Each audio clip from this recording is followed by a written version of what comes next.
छोटासा पापड तुम्ही या ठिकाणी बघू शकता। तेलामध्ये टाकताबरोबरच छान मस्त तिप्पट ते चौपट फुललेला आहे। तर आजची आपली रेसिपी आहे उन्हाळी वाळवणातील तांदळाच्या पिठाचे खिशी पापड किंवा खिचिया पापड। तर या ठिकाणी तुम्ही बघू शकता हे पापड छान तिप्पट ते चौपट फुललेले आहे आणि अतिशय खुसखुशीत आणि कुरकुरीत हे पापड बनवून तयार झालेले आहे आणि तेवढेच ते खायला सुद्धा चविष्ट झालेले आहेत। तर या तांदळाच्या खिशा पापडची रेसिपी मी तुमच्यासोबत अगदी साध्या सोप्या पद्धतीने या व्हिडिओमध्ये शेअर केलेली आहे। जरी तुम्ही पहिल्यांदा हे पापड बनवत असाल तरी तुमचे पापड अगदी परफेक्ट होतील, अजिबात कुठेही पापड चुकणार नाही। त्यासाठी हा व्हिडिओ अजिबात स्किप न करता शेवटपर्यंत नक्की बघा। चला तर मग जास्त वेळ न घालवता आपण रेसिपीला सुरुवात करूया। तर या ठिकाणी तांदळाचे खिशे पापड बनवण्यासाठी मी हे तांदळाचं पीठ घेतलेलं आहे। तर तांदळाचं पीठ आपल्याला घरातील एखाद्या भांड्याने किंवा वाटीने मोजून घ्यायचं आहे। तर हे पीठ कसं बनवायचं, 1 किलो तांदूळ मी स्वच्छ धुवून फॅनखाली सुकवून घेतले, त्यानंतर ते छान बारीक असे दळून आणलेले आहेत आणि पीठ घेताना आपल्याला ते स्वच्छ गाळून घ्यायचं आहे। तर या ठिकाणी एक पातेलं भरून एवढं मी पीठ घेतलेलं आहे। त्यानंतर घरातील रेग्युलर पोहे खाण्याचा जो चमचा असतो त्या चमच्याने या ठिकाणी बाकीचे साहित्य मोजून घेतलेले आहेत। तर 1 चमचा पापड खार घेतलेला आहे, 1 चमचा जिरे, अर्धा चमचा ओवा, चवीनुसार मीठ आणि पापड बनवताना आवश्यकतेनुसार आपण थोडेसे तेलाचा सुद्धा वापर करणार आहे। त्यानंतर या ठिकाणी गॅसवरती बघा मी जाड बुडाची कढई ठेवून घेतलेली आहे। कढईमध्ये आपल्याला 1.5 पातेलं एवढं पाणी टाकून घ्यायचं आहे। तर ज्या भांड्याने पीठ मोजून घेतलेलं आहे त्याच भांड्याने आपल्याला 1.5 भांडा एवढं पाणी कढईमध्ये किंवा पातेल्यामध्ये टाकून घ्यायचं आहे। त्यानंतर घेतलेले सगळे साहित्य सुद्धा आपल्याला पाण्यामध्ये टाकून घ्यायचे आहे। जिरा, ओवा, मीठ, पापडखार आणि अर्धा चमचा तेल सुद्धा मी या पाण्यामध्ये टाकून घेतलेलं आहे। आता पाण्याला आपल्याला छान खळखळून अशी उकळी काढून घ्यायची आहे। तर या ठिकाणी तुम्ही बघू शकता पाण्याला छान खळखळून अशी उकळी आलेली आहे। त्यानंतर मी गॅस बंद करून घेतलेला आहे। आता गॅसची फ्लेम बंद असतानाच आपल्याला यामध्ये तांदळाचं पीठ टाकून घ्यायचं आहे। तर एका हाताने आपल्याला थोडं थोडं करत तांदळाचं पीठ पाण्यामध्ये टाकून घ्यायचं आहे आणि एका हाताने लाटण्याने आपल्याला हे पीठ छान पाण्यामध्ये मिक्स करत जायचं आहे। तर ही प्रोसेस जी आहे ती आपल्याला अतिशय फास्ट अशी करायची आहे। तर या ठिकाणी तुम्ही बघू शकता पापडाचं पीठ घाटण्यासाठी या ठिकाणी मी लाटण्याचा वापर केलेला आहे। तर लाटण्यामुळे हे पीठ छान तळापासून एकसारखं मिक्स होते आणि पिठामध्ये अजिबात गाठी किंवा गुठळ्या होत नाही। तर या ठिकाणी तुम्ही बघू शकता मी छान पीठ मिक्स करून घेतलेलं आहे। अगदी फास्ट हे पीठ आपल्याला मिक्स करून घ्यायचं आहे, त्यामुळे या पिठामध्ये अजिबात गाठी किंवा गुठळ्या होत नाही। त्यानंतर लाटण्याला लागलेलं पीठसुद्धा आपल्याला या प्रकारे हाताने काढून घ्यायचं आहे आणि पीठ घाटून झाल्यानंतर आपल्याला गॅसची फ्लेम परत चालू करायची आहे आणि गॅस आपल्याला मंद आचेवर ठेवायचा आहे।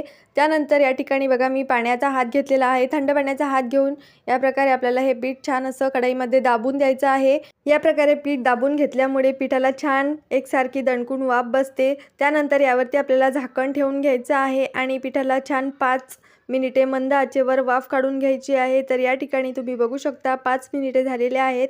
आता मी झाकण काढून घेते आणि हे पीठसुद्धा आपल्याला एखाद्या ताटामध्ये किंवा परातीमध्ये काढून घ्यायचं आहे। आता हे वाफून घेतलेलं पीठ आपल्याला गरम गरम असतानाच मळून घ्यायचं आहे, पण पीठ एवढं गरम आहे की आपल्याला हाताने मळणे शक्य नाही। त्यामुळे हे पीठ तुम्ही एखाद्या प्लॅस्टिकच्या पिशवीमध्ये किंवा एखादा सुती कपडा ओला करून त्यामध्ये सुद्धा मळून घेऊ शकता, पण मी या ठिकाणी अगदी साधा सोपा पर्याय सांगितलेला आहे। तर या ठिकाणी मी स्मॅशरने हे पीठ छान असं मळून घेत आहे। आता तुमच्याकडे स्मॅशर नसेल तर तुम्ही तांब्याला थोडंसं तेल लावून हे पीठ छान असं मळून घेऊ शकता।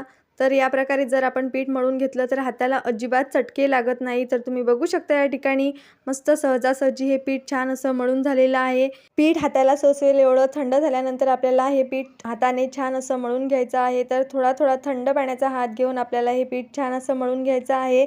पीठ हाताला चिटकत असेल तर आपल्याला या ठिकाणी तेलाचा वापर न करता थोडासा थंड पाण्याचा वापर करून हे पीठ छान असं मळून घ्यायचं आहे। तळणाचे पदार्थ बनवत असताना आपल्याला अगदी कमीत कमी तेलाचा वापर करायचा आहे। जर हे पापड बनवताना आपण खूप जास्त तेलाचा वापर केला तर पापडाचा नंतर वास येतो। तर या ठिकाणी तुम्ही बघू शकता मी पीठ छान असं मळून घेतलेलं आहे। त्यानंतर या ठिकाणी एक चाळणी घेतलेली आहे। चाळणीला आपल्याला या प्रकारे थोडंसं तेल लावून घ्यायचं आहे। त्यानंतर मळून घेतलेल्या पिठाचे आपल्याला गोलाकार असे गोळे तयार करून घ्यायचे आहेत। तर या ठिकाणी तुम्ही बघू शकता मी छान असा गोलाकार गोळा तयार करून घेतलेला आहे आणि मधोमध या गोळ्याला या प्रकारे होल करून घ्यायचा आहे, म्हणजे गोळ्याला एकसारखी छान अशी वाफ बसेल किंवा हे गोळे छान एकसारखे सगळ्या बाजूंनी शिजल्या जातील। तर या ठिकाणी तुम्ही बघू शकता मी सगळ्या पिठाचे छान असे छोटे छोटे गोळे तयार करून घेतलेले आहेत। आता हे तयार करून घेतलेले गोळे आपल्याला चाळणीमध्ये ठेवून घ्यायचे आहेत। तर तुमच्याकडे जर मोदक पात्र असेल तर त्यामध्ये सुद्धा तुम्ही हे गोळे वाफून घेऊ शकता। या ठिकाणी मी सगळे गोळे चाळणीमध्ये ठेवून घेतलेले आहेत। तयार करून घेतलेले सगळे गोळे माझे या चाळणीमध्ये अगदी व्यवस्थित बसलेले आहे। त्यानंतर चाळणीवरती आपल्याला या प्रकारे अगदी घट्ट असं झाकण ठेवून घ्यायचं आहे। आता तुम्ही या ठिकाणी बघू शकता मी एका कढईमध्ये पाणी गरम करून घेतलेलं आहे। त्या गरम पाण्यावरती आपल्याला ही चाळणी ठेवून घ्यायची आहे आणि परत एकदा मध्यम आचेवर 5 ते 6 मिनिटे या पिठाची छान अशी वाफ काढून घ्यायची आहे। तर 5 ते 6 मिनिटानंतर मी गॅस बंद करून घेतलेला आहे। त्यानंतर चाळणीमधून एक गोळा काढून घ्यायचा आहे आणि बाकीचे सगळे गोळे परत आपल्याला चाळणीमध्येच झाकून ठेवायचे आहे, म्हणजे बाकीचे गोळे छान असे गरम राहतील। आता हा गोळा आपण गरम असताना स्मॅशरने मळून घेणार आहे। त्यानंतर हलकासा कोमट झाला की हाताने छान असा मळून घ्यायचा आहे। तर या ठिकाणी तुम्ही बघू शकता गोळ्याला मी छान असं मळून घेतलेलं आहे, अगदी सॉफ्ट असं मळून घेतलेलं आहे। हाताला हलकंसं तेल लावून हा गोळा मी छान असा मळून घेतलेला आहे। आता या गोळ्याचे आपल्याला या प्रकारे छोटे छोटे उंडे तयार करून घ्यायचे आहेत। तर तुम्ही तुमच्या आवडीनुसार याचे उंडे तयार करून घेऊ शकता। तुम्हाला पापड किती लहान किंवा किती मोठा हवा आहे त्यानुसार तुम्ही याचे उंडे तयार करून घेऊ शकता। तर या ठिकाणी बघा मी सगळ्या गोळ्याचे छान असे उंडे तयार करून घेतलेले आहेत। त्यानंतर पापड लाटण्यासाठी या ठिकाणी मी पुरी प्रेसचा वापर करणार आहे।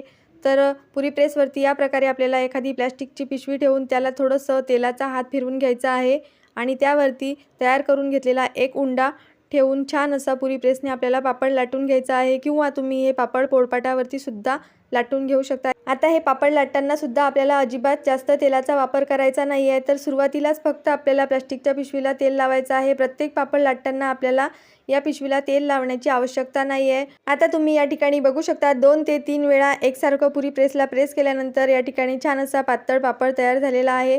तर तुम्ही तुमच्या आवडीनुसार या ठिकाणी पापड लाटून घेऊ शकता। किती जाड किंवा पातळ तुम्हाला हे पापड हवे आहे त्यानुसार तुम्ही हे पापड लाटून घ्या। आता मी एकाच वेळेला 3 ते 4 पापड लाटून घेणार आहे। हे पीठ जोपर्यंत गरम आहे तोपर्यंत हे पापड छान पटापट लाटल्या जातात, त्यामुळेच आपल्याला अगदी थोड्या थोड्या पिठाचे उंडे करून याचे पापड लाटायचे आहेत। तर या ठिकाणी तुम्ही बघू शकता मी मस्त छान असे पातळ पापड सगळ्या पिठाचे लाटून घेत आहे। आता लाटून घेतलेले पापड आपल्याला एखाद्या कॉटनच्या कपड्यावरती किंवा प्लास्टिकच्या पेपरवरती टाकून घ्यायचे आहेत।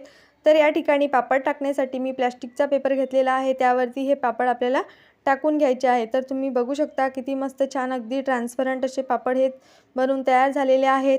आता सगळे पापड मी या प्लास्टिकच्या शीटवरती टाकून घेते आणि बाकीचे राहिलेले 3 गोळे आहेत त्याचे पापडसुद्धा मी याच प्रकारे बनवून घेणार आहे। तर तुम्ही बघू शकता मस्त छान असा रंगसुद्धा आपल्या पापडांना आलेला आहे आणि अतिशय परफेक्ट गोल गरगरीत असे आपले पापड बनून तयार होत आहेत। तसेच तुम्ही या ठिकाणी बघू शकता पापड लाटताना एकही पापड कडेने फाटलेला नाही आहे किंवा कोणत्याही पापडाला अजिबात चिरा वगैरे गेलेल्या नाही आहेत। तर सगळे पापड मी या ठिकाणी छान असे लाटून घेतलेले आहेत। पापड लाटून झालेले आहेत त्यानंतर हे पापड मी छान असे पलटी करून घेतलेले आहेत आणि फॅन खाली 2 ते 3 दिवस छान असे सुकून घेतलेले आहे। तुमच्याकडे ऊन असेल तर तुम्ही हे पापड उन्हामध्ये सुद्धा सुकून घेऊ शकता। आता तुम्ही या ठिकाणी बघू शकता अतिशय सुंदर असा रंग आपल्या पापडांना आलेला आहे आणि खूप छान असे पापड बनवून तयार झालेले आहेत। चला तर मग आता हे पापड मी तुम्हाला तळून दाखवते। पापड तळण्यासाठी या ठिकाणी मी कढईमध्ये तेल गरम करून घेतलेलं आहे। तर हे पापड तळण्यासाठी आपल्याला तेल छान कडकडीत गरम करून घ्यायचं आहे। तर तुम्ही या ठिकाणी बघू शकता पापड टाकता बरोबरच तो तिप्पट ते चौपट असा फुललेला आहे। आता हा पापड आपल्याला काढून घ्यायचा आहे। असेच मी 2 ते 3 पापड तुम्हाला एकसारखे तळून दाखवते। तर घेतलेल्या एक पातेलं पिठाच्या प्रमाणामध्ये या ठिकाणी माझे 65 तेवढे पापड बनवून तयार झालेले आहेत। तर तुम्ही या ठिकाणी बघू शकता मस्त छान असे पापड फुलत आहे। प्रत्येक पापड अगदी छान असा फुलत आहे। पापड तळण्यासाठी मात्र आपल्याला तेल अगदी कडकडीतच गरम करायचं आहे। तर हे तांदळाचे खिचे पापड अजिबात तेलकट होत नाही किंवा हे पापड तळण्यासाठी खूप जास्त तेल सुद्धा लागत नाही। अगदी लहानांपासून मोठ्यांपर्यंत हे पापड सगळ्यांना आवडतात। तर तुम्ही या ठिकाणी बघू शकता अगदी हाताच्या बोटानेच हा पापड सहजासहजी तुटत आहे। यावरूनच तुम्हाला समजलं असेल की हे पापड किती छान मस्त खुसखुशीत झालेले आहेत। हे पापड बनवण्यासाठी मात्र आपण अजिबात सोड्याचा वगैरे सुद्धा वापर केलेला नाही आहे। रेसिपी कशी वाटली हे मला कमेंट्स करून नक्की सांगा। आशा करते तुम्हाला आजची माझी ही रेसिपी नक्की आवडली असेल। रेसिपी आवडली असेल तर व्हिडिओला लाईक करा, शेअर करा आणि चॅनलला सबस्क्राईब करा।